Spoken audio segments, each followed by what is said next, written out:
Hi guys! Welcome to my mini vlog. Balik nga ulit tayo sa pagluluto ngayon pagkatapos ng 1 week na bakasyon ko sa Marinduque. Ito ang customer na nag-order nito ay nag-chat na sa akin, nasa barko pa lang ako paluwas dito sa Maynila. Bali 1 kilong malagkit na bigas nga pala itong lulutuin ko. Pagkatapos kong mahugasan ng 3 beses ay naglagay ako dyan ng 4½ cups ng tubig. Then isasain ko to sa low medium heat lang ang apoy para hindi masunog. Bali, ang order nga pala sa akin ni customer ay biko at saka putong bigas. Pag-iisahin na lang siya sa isang bilao. Bali, naglagay nga pala ako dyan ng 3 cups ng purong gata ng nyog. Ang gagawin ko nga dito ay paglalatikin ko muna ito.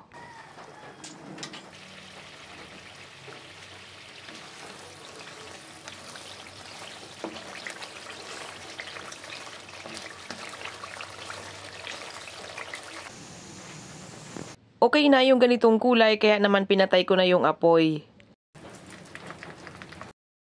Tatanggalin ko na yung pinakalatik at ibubudbud natin ito mamaya sa biko.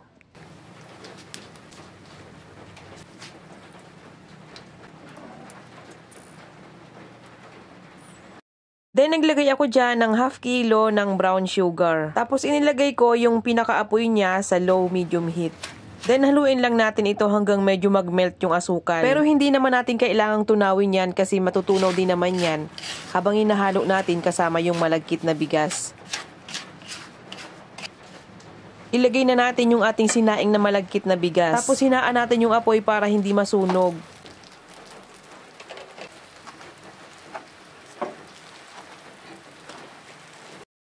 Hahaluin natin to hanggang sa maging makunat siya.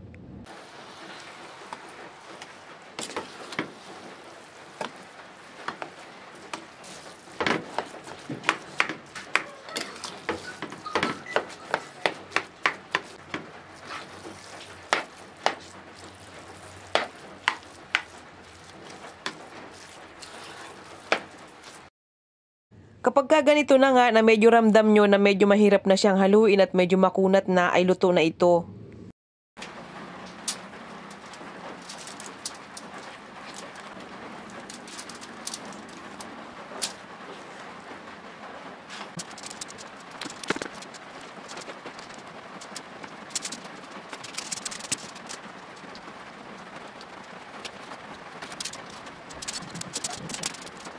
Yan nga pala ay may sobrang 2 tab na biko kaya binenta ko rin yan sa customer. Bali yung kabilang side nga nito ay putong bigas naman ang ilalagay ko. Dahil ito nga ang request ng customer, gusto niya ay pagsasamahin lang sa isang bilao. Bali yung ating putong bigas ay nasa 48 pieces. Bali in-slice ko na nga pala yung biko para hindi na sila mag-slice. Pagpasensyahan nyo na nga pala yung hiwa ko dyan at medyo hindi pantay. Hehe. Tapos binudbud ko na nga rin itong latik.